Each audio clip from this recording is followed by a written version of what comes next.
जय माता दी दोस्तों। माता रानी आपकी सारी मनोकामनाएं पूर्ण करें और आप जीवन में खूब सारी तरक्की करें। इसी के साथ आज का जो वीडियो है वो मैं शुरू कर रही हूँ।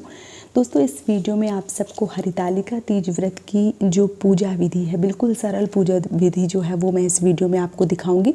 बहुत सारी बहनों के प्रश्न आ रहे हैं कि दीदी एकदम सरल विधि दिखाइए, क्योंकि बहुत सारा तामझाम जो है वो मेरे से नहीं हो पा रहा है, तो एकदम सरल पूजा विधि जो है वो दिखाइए। तो मैं यहाँ पे एकदम सरल पूजा विधि जो है वो आप सबके साथ शेयर कर रही हूँ। सबसे पहले आपको क्या करना है, एक जगह जो है वो निर्धारित कर लें जहाँ पे भी आप जो पूजा है वो करने वाले हैं, क्योंकि हरितालिका तीज व्रत में 4 पहर की पूजा की जाती है। हो सकता है कि अलग अलग प्रांत में थोड़ा सा इधर उधर हो जाए, लेकिन 4 पहर की पूजा जो है वो की जाती है, ऐसा अनिवार्य है। तो एक कोई भी जगह जो है वो आपको निर्धारित कर लेना है जहाँ पे आप माता जी की चौकी जो है वो लगा के पूजा कर पाएँ। वहीं पे तो एक कोई भी जगह है वहाँ पे साफ स्वच्छ कर लीजिए। वहाँ पे जो है वो आप जहाँ पे रात्रि में जागरण कर सकते हैं, जहाँ पे 4 पहर की पूजा कर सकते हैं, ढोलक मंजीरा जो भी बजाना चाहते हैं जहाँ पे बजा सकते हैं, वही एक जगह जो है वो आपको निर्धारित करना है। यहाँ पे मैं बिल्कुल सिंपल सरल पूजा विधि जो है वो आप सबके साथ शेयर कर रही हूँ, क्योंकि बहुत जगह पे अकेली माताएं बहनें पूजा करती हैं तो बहुत सारी चीज़ें जो है वो नहीं कर पाती हैं, ऐसे में परेशानी बहुत ज़्यादा होती है। तो मैं यहाँ पे एकदम सिंपल पूजा जो है वो आप सबके साथ शेयर कर रही हूँ। एक जगह जो है वो आपको निर्धारित कर लेना है। अगर आप मान लीजिए बड़ी पूजा करते हैं तो आप फुलेरा बांधें, केला के पत्ते से मंडप बनाएं। और अगर कुछ भी नहीं करना चाहते हैं, बिल्कुल एकदम सिंपल पूजा करना चाहते हैं, तो आपको क्या करना है, एक कोई भी जगह जो है वो साफ स्वच्छ कर लें। वहाँ पे लकड़ी का पीढ़ा या चौकी जो है वो बिछा के उसके ऊपर इस तरीके का कपड़ा जो है वो बिछा लेना चाहिए। उसके बाद जो भी शिव परिवार की फ़ोटो है वो आपको रख के और पूजा जो है वो करनी होती है। साथ ही साथ इस तरीके की किताब है तो बहुत ही अच्छी बात है। अगर नहीं है तो फिर आप जैसे सोशल मीडिया के ज़माने में आप तीज की कथा जो है वो भी सुन सकते हैं, है तो बहुत अच्छी बात है। तो आपको क्या करना है, इस तरीके से जो मूर्ति है वो आपको रखना है, जो फ़ोटो है वो रखना है। यहीं पे आपको ये वाली जो किताब है, जो पोथी है, वो भी रख देना है, क्योंकि जो किताब है वो कथा पढ़ी जाती है, तो यहीं पे आपको जो है वो रख देना है। अब अगर आप पार्थिव शिवलिंग बनाते हैं, इस तरीके की फ़ोटो नहीं है, तो आप पार्थिव मिट्टी के शिवलिंग और पार्वती और गणेश भगवान बना सकते हैं। अगर आप बहुत अच्छी आकृति नहीं दे सकते हैं तो आप गोल गोल पिंडी जो है वो बना के और स्थापित जो है वो कर सकते हैं। नहीं करना चाहते हैं या नहीं है, या आप मान लीजिए कि जो फ़ोटो है वही आपके पास हैं और मिट्टी की सुविधाएं नहीं है, जो बहनें बाहर रहती हैं, तो देखिए आप इसी तरीके से जो फ़ोटो है वो रख लीजिए। अगर कलश स्थापना करते हैं तो बहुत ही अच्छी बात है। अगर नहीं कर पाते हैं, आप मान लीजिए कि आपको लगता है नहीं कलश स्थापना भी नहीं करना है, क्योंकि सुबह कलश का जो मान लीजिए रात भर दीपक तो जलना ही होता है, सुबह उसको हटाना पड़ता है, विसर्जन करना पड़ता है, चौकी हिलानी पड़ती है, बहुत सारी चीज़ें जो है वो हो जाती हैं। सिंपल पूजा करेंगे तो आपको जो शिवलिंग हैं पार्थिव वो भी विसर्जन करने की ज़रूरत नहीं है, और कलश की स्थापना जो है वो भी करने की ज़रूरत नहीं है, तो कलश जो है वो भी हिलाने की ज़रूरत नहीं होती है। तो आपको इस तरीके से सिंपल जो है वो पूजा मैं बता रही हूँ। आपको ये एक प्लेट रखनी है, यहाँ पे रख लीजिए, किनारे रख लीजिए, क्योंकि जैसे पार्थिव शिवलिंग होते हैं तो उनका पंचामृत स्नान करवाया जाता है, या मान लीजिए कि पीतल के हैं तो उनका पंचामृत स्नान जो है वो करवा सकते हैं। लेकिन इस टाइप की जो फ़ोटो होती है उसका स्नान जो है वो हम नहीं करवा सकते हैं, या हम मान लीजिए कि फ़ोटो जो है वो ख़राब हो जाती है, तो आपको इस तरीके से रख के यहाँ पे प्लेट जो है वो ज़रूर रखना चाहिए, ताकि जो हम चढ़ाएं तो वहाँ पे जो है वो अच्छे से रख सकें। आप क्या करना है, इसकी स्थापना करना चाहते हैं तो आपको ये आम के पत्ते या शोक के पत्ते या पंचपल्लव जो भी मिले वो आपको लेके कलश की स्थापना जो है वो इस प्रकार से मैं आपको दिखा दे रही हूँ, क्योंकि बहुत सारे लोगों के मन में ये प्रश्न आएगा कि क्यों नहीं। तो देखिए, आप चावल और उसके ऊपर दीपक जो है वो रख के कलश स्थापना जो है वो अगर करना चाहती हैं तो इस प्रकार से कलश स्थापना कर सकती हैं। अगर नहीं करना चाहती हैं तो कोई दिक्कत नहीं। आपको क्या करना है, आपको फ़ोटो के पास थोड़े से यहाँ पे चावल रखने हैं और एक जो दिया है वो जला देना है। यहाँ पे आप बड़ा दीपक जो है वो रखें, क्योंकि ये जो दीपक होता है ये पूरी रात जलता है। सुबह जो दीपक है जब विसर्जन होता है तब ये दीपक जो है वो शांत होना चाहिए, उससे पहले नहीं। तो यहाँ पे एक बड़ा दीपक रखें, या पीतल का दीपक रखें या मिट्टी का रखें, जो भी रखें, थोड़ा सा बड़ा दीपक जो है वो आपको रखना चाहिए। तो इसको जो है वो हम जलाएंगे दीपक को। तो ये देखिए, ये जो दीपक है ये हम जला दे रहे हैं इस प्रकार से।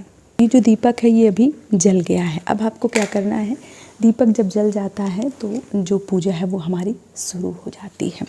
अब देखिए, आप चाहें तो इस पे पुष्प डाल के भाव रूप स्नान करवा सकते हैं, और अगर आप ऐसा नहीं करना चाहते हैं तो ये जो प्लेट रखी है इसी में ये समझिए कि हम माता पार्वती को, महादेव को और जो हमारे गणपति हैं उनको इस प्रकार से स्नान करवा रहे हैं। तो स्नान की एक जो मन में भाव है वो रख के आपको इस प्रकार से स्नान जो है वो करवाना है। इस प्रकार से स्नान जो है वो करवाने के बाद में आपको क्या करना है, आपको पुष्प जो है वो समर्पित करने हैं। तो जो भी आपको पुष्प मिल जाते हैं, जो भी आपको बेलपत्र जो भी मिल जाता है सामान, वो आपको ज़रूर जो है वो चढ़ाना चाहिए। तो अगर आपको माला मिल जाता है तो बहुत ही अच्छी बात है, और अगर माला नहीं मिलता है तो जो भी पुष्प मिल जाते हैं वो आपको ज़रूर चढ़ाने चाहिए। तो ये देखिए, जो माला है वो हमने पहना दिया है, और ये जो पुष्प हैं ये हम यहीं पे इस प्रकार से समर्पित कर देंगे। तो इस प्रकार से जो फूल है वो आपको समर्पित कर देने हैं। अब आपको क्या करना है, अब आपको जो आपने माता जी के लिए चुनरी ली है वो आपको उड़ा देना है। तो इस तरीके से हमने चुनरी जो है वो उड़ा दी है। फिर मैं बता रही हूँ कि एकदम से सरल तरीका जो है वो मैं बता रही हूँ। बताने के लिए मैं बहुत सारा तामझाम जो है वो बता दूँ, लेकिन बहुत सारे लोग ना कर पाएँ, इसलिए मैं बिल्कुल एकदम सरल पूजा विधि जो है वो आप सबके साथ शेयर कर रही हूँ। इसके बाद मान लीजिए कि जो आपने तिलक के लिए लिया है रोली चंदन, जिससे जैसे महादेव का जो तिलक है वो हम चंदन से करते हैं, माता जी का जो तिलक है वो हम सिंदूर रोली से करते हैं। तो जो चंदन है उससे हम इस प्रकार से महादेव को तिलक करेंगे, गणपति जी को करेंगे, और जो भी पुस्तक है उसमें जो गणपति जी हैं, जो कार्तिकेय जी हैं, उन सबको करेंगे, और माता जी का जो तिलक है वो हम इस प्रकार से रोली से करेंगे। तो इस प्रकार से आपको जो तिलक है वो कर देना है। अब आपको क्या करना है, अब आपने जो भी श्रृंगार लिया है माता जी के लिए वो चढ़ाना है। तो यहाँ पे देखिए, एक ब्लाउज की पीस में जो भी आपको सामान मिल जाए वो आपको रख के, थोड़ी से ये दक्षिणा या पैसे जो है वो रख के, इस तरीके से माता जी को जो है वो भाव स्वरूप समर्पित करके यहाँ इस प्रकार से रख दीजिए।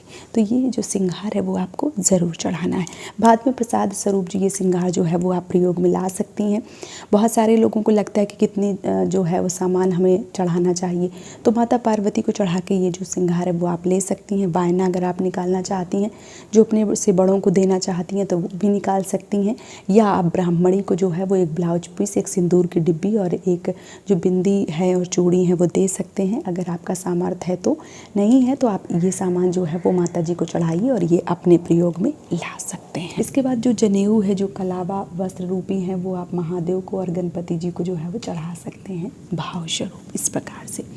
इसके बाद जो भी आपने फल फूल मिठाइयाँ जो भी ली हुई हैं, खास करके इस व्रत में खीरा जो है वो चढ़ाए जाते हैं, तो आप खीरा या मौसमी फल जो भी हैं आपके पास वो आपको चढ़ा देना चाहिए इस प्रकार से। इसके बाद 5 मिठाइयाँ जो हैं वो भी चढ़ाई जाती हैं, और 1 मिठाई जो है वो भी आप चढ़ा सकते हैं। तो यहाँ पे भाव स्वरूप जो पेड़े हैं वो मैं यहाँ पे भगवान को समर्पित कर रही हूँ, चढ़ा रही हूँ। आप 5 मिठाइयाँ जो हैं वो भी चढ़ाना चाहते हैं तो आप 5 मिठाइयाँ जो हैं वो भी चढ़ा सकते हैं। इसके बाद आपको क्या करना है, जो हवन है वो किया जाता है, तो इस प्रकार से आप कोई उपला जो है वो जला लीजिए, लकड़ी जला लीजिए। उसके बाद 5 आहुतियाँ जो है वो घी की या हवन सामग्री जो है वो मिला के, जैसे 4 पहर की पूजा करेंगे तो आप चारों बार इसमें जो हवन है वो डालेंगे। जो घी है या हवन सामग्री मिला के आप डालना चाहते हैं, अगर आपके पास है तो वो डालें, नहीं है तो आप घी की 5 आहुतियाँ जो है वो भी दे सकते हैं। तो इसी प्रकार से एकदम सरल पूजा विधि जो है वो की जाती है। और लास्ट में आपको क्या करना है कि हाथों में थोड़े से चावल जो है वो लेके, एक पुष्प जो है वो लेके, और जो कथा है वो पढ़नी होती है। कथा जो है वो समाप्त हो जाने के बाद में आपको जो चावल है वो यहाँ पे फूल और चावल समर्पित कर देना होता है, और जो आरती है वो करी जाती है। आप चाहें तो जो कपूर की आरती है वो भी कर सकते हैं, या आप धूप बत्ती की आरती है वो भी कर सकते हैं। तो बिल्कुल सरल पूजा विधि है जो है वो मैंने आप सबको दिखा दी है, और इसी तरीके से 4 पहर की जो पूजा है वो की जाती है। इसी तरीके से जो पूजा है वो की जाती है। एकदम सरल पूजा जो है वो मैंने आज आप सबके साथ शेयर करी है। उम्मीद करती हूँ कि ये सरल विधि आप सबको पसंद आई होगी। वीडियो पसंद आया है तो आप मुझे सपोर्ट ज़रूर करें, इस चैनल को सब्सक्राइब करके। आज का वीडियो यहीं पे समाप्त कर रही हूँ दोस्तों। जय माता दी।